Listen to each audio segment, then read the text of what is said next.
Hello everybody, this is the thejonnymar, and welcome back to my walkthrough of Resident Evil 1 Chris scenario.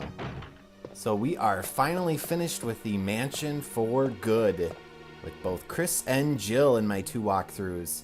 The only reason we would ever see the mansion again is if I decide to do the arrange mode, which is the extra mode on the director's cut that I'm playing. But that will be a future project perhaps, if I ever get around to that. In the meantime, we have one more hunter to kill while we head back to the courtyard.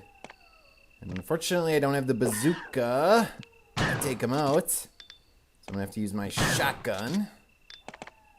Oh. God dang it. Alright, so let's move on. You'll notice that I have the battery in my inventory. I also have the crank in my inventory. Those are two key items that we'll need to progress. And I switched over and still have my shotgun. So we have retired the handgun for good. So we have to do a lot of backtracking. And we're going to have to do a little bit of kind of retracing our steps in order to finish up a little puzzle and continue onward with the main quest. So what you need to do is head through here, like you're heading over to the guardhouse. So we'll have to jump down here and avoid us some snakes again. Hopefully they won't get us. I think in my Jill scenario walkthrough, they actually bit me over here, which was the first time they'd ever done so. Ever. Like every time I played this game, that's the only time it had happened. And I think I left the dogs alive down here, so we're going to have to take care of them. Because we're going to need a little time to put the battery into these slots so we can activate the other elevator. So say hello to my little friend. Puppies. Come on. Alright. It should go down a little quicker. There we go. Yeah, not too bad. Still got about 40 shells plus 7 in the gun. Here's our slot that we need to push the battery into. And now we can activate this little lift. And that'll take us up to the winch that we saw earlier in the game over where we found the map for the courtyard area. And basically this is just so that we can head back to the crank slot and refill that pool with water. Because otherwise, the next area that we have to go to, which is a cave area, is blocked off by a waterfall that apparently Chris cannot go through. Running water frightens him, apparently. I don't know if he is a Nazgul or a vampire or what exactly is going on with that, but he just can't bear to go through it. So we'll help him out by using this crank.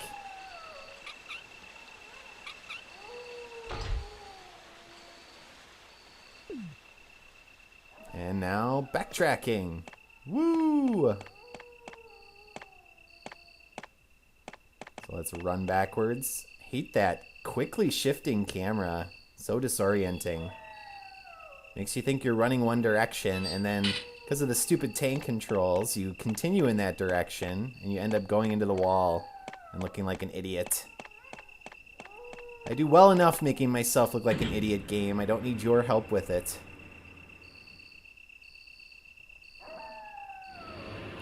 So, now we don't need that crank anymore. It is finished. So what I'm going to do is I'm going to run over to the guardhouse. And I'm going to switch it out for a different item. So I'll meet you guys back here in a bit. Alright, so I dropped the crank off. And we're going to head down this ladder that we exposed. Into the catacombs or caves. Little underground area. Infested with hunters. But not quite yet. Now, unique to Chris's scenario, there is a new weapon you can pick up here that is basically useless, and that is the flamethrower. You can feel free to do so if you want. It's not very powerful, and it runs out of ammo pretty quickly. I'm going to leave it.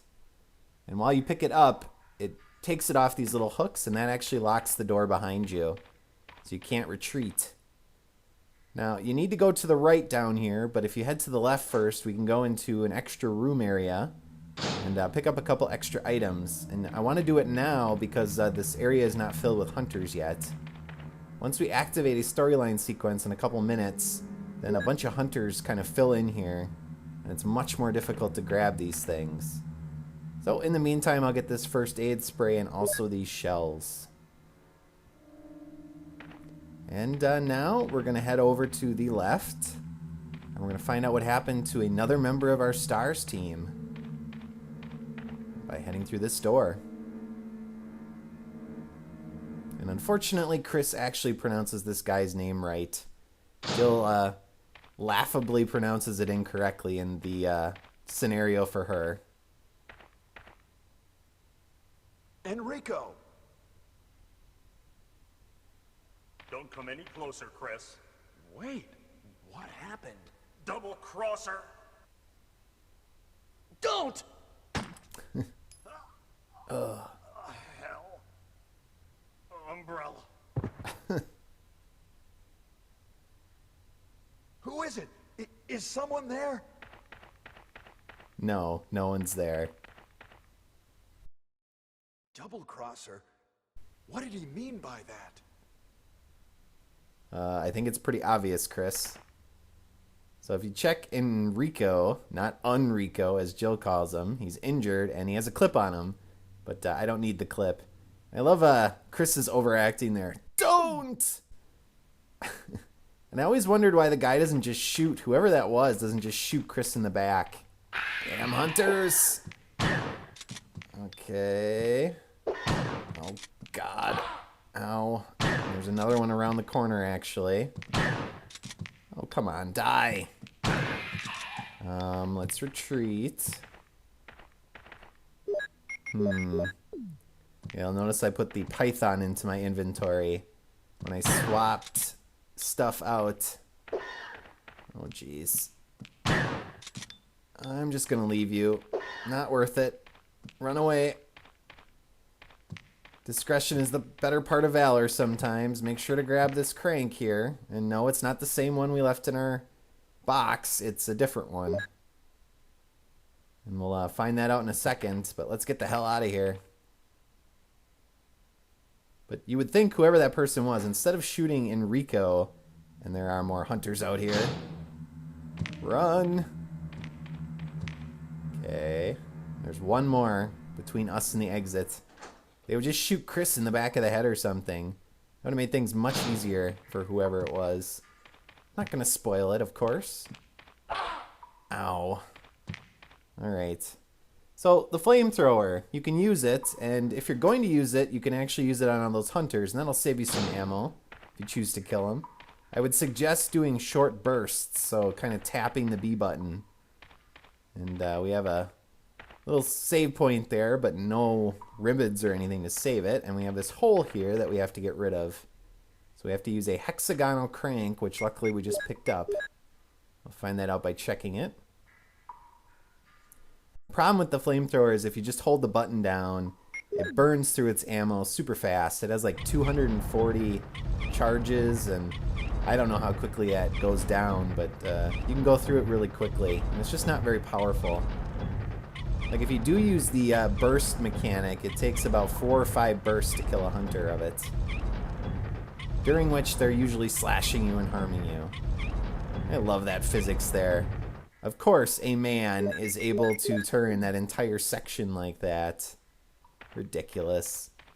Now maybe Resident Evil 5 Chris in his hulked up state could do it, but definitely not this Chris, and definitely not Jill. And she's able to do it too.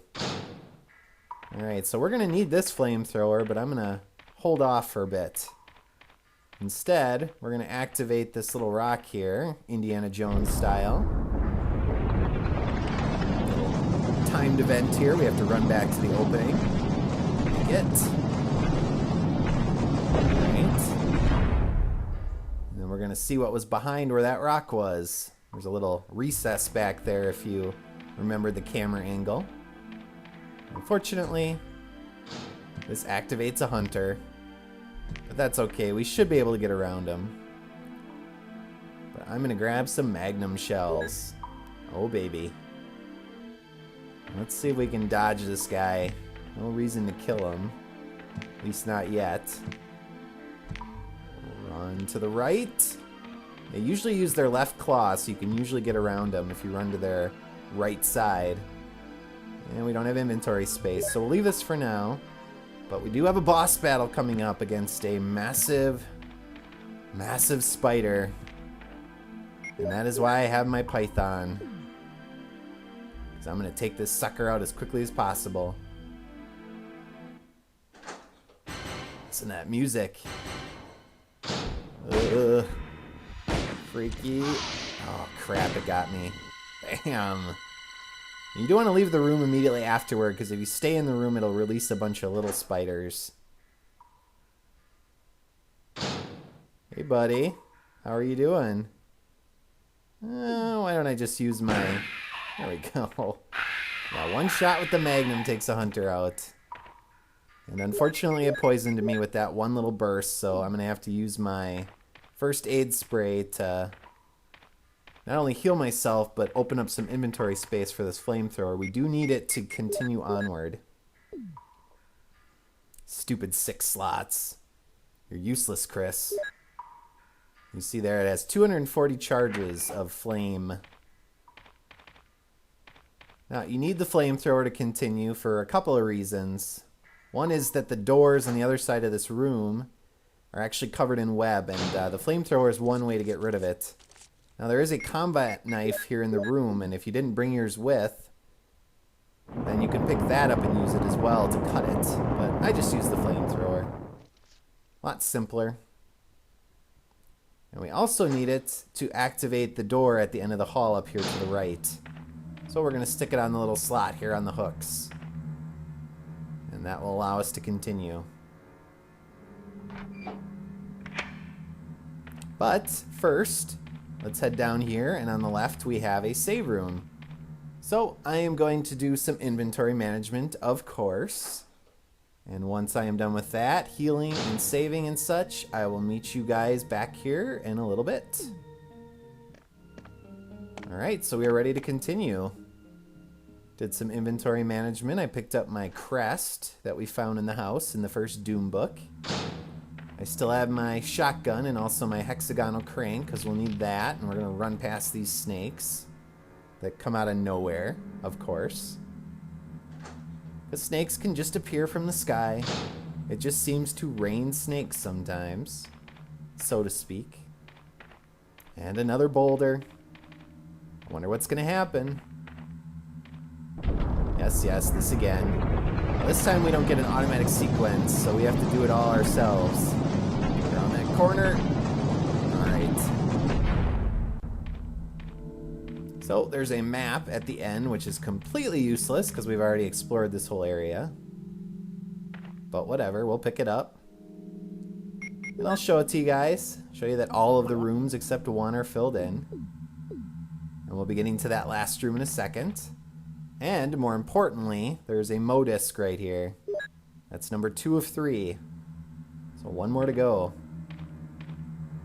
And the last thing we have to do in this area is activate this crank slot. Now, we should be able to do it from here, but we can't, because you have to be in a particular perspective. So let's go forward a step. And now we can do it. Thank you, PS1. This is even more ridiculous than the other one. Look how big that is. What sort of engineering designed this? We have to do it twice, because we need the hole on the left side of the hallway so we can access that last room. Come on, Chris, turn. There we go. And we got another little puzzle in here. Pretty easy one to figure out.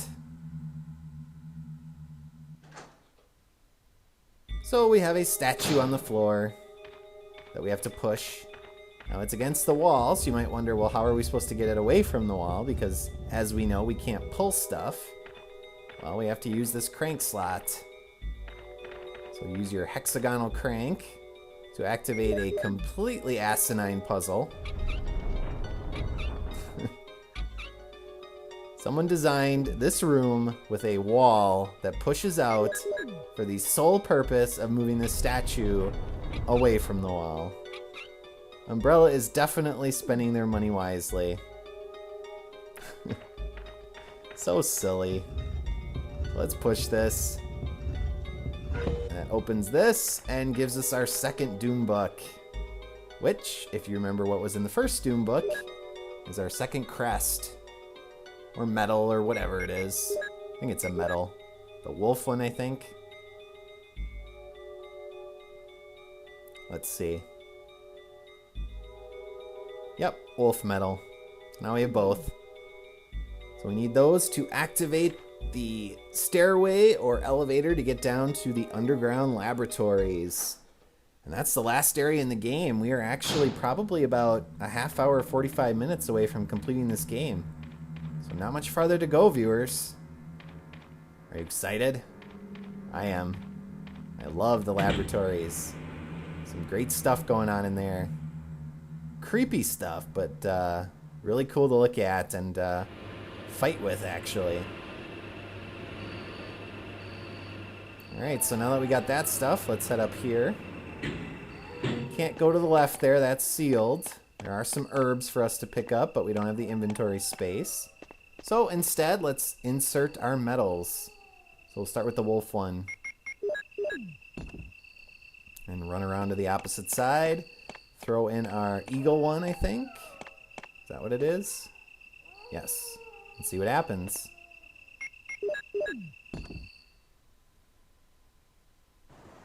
Glorious FMV.